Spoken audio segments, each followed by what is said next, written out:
public comment and bring it back to the board. I'm going to start with Supervisor Church to my left. Thank you, Mr. Chair. I have quite a few comments here to make, and I know we have a proclamation of a local emergency to address, and once we're done with that, I'll have a couple of motions I would like to make. But I'll make a few comments here first, and the first up is, I understand this battery storage is essential for the future, and that's the direction we're going. But as I said last night, and I've tried to emphasize, we just can't put that above safety. That's got to be the priority at this point.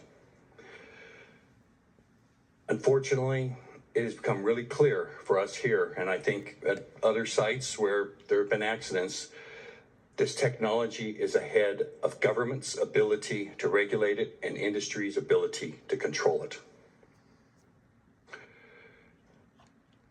And this process that we're now in, which is learn as we go, it just doesn't work.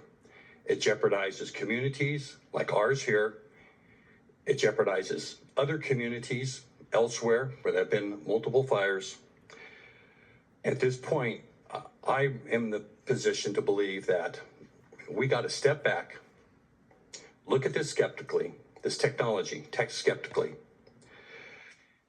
impose some new safety regulations on there, and just really pause the advancement for a bit of time while we try to understand where we're going. We just can't proceed with the way we are going.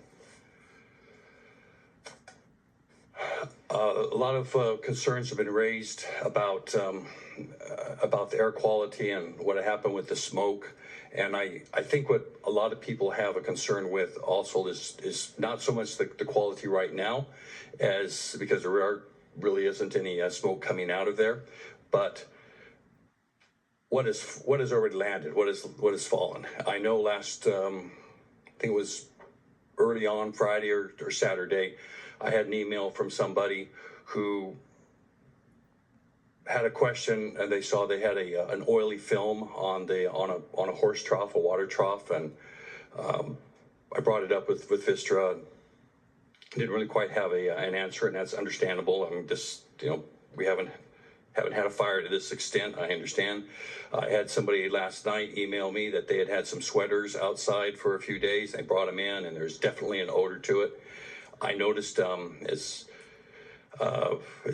many of you know, I have a small farm that I turned on yesterday. A pickup that I have for that, I hadn't probably been running in a week. I had to clean the windshield, and it seemed like there was a little bit of an oily substance there. So I think this is something that people want to have us take a look at, and I don't think is probably being addressed at this point.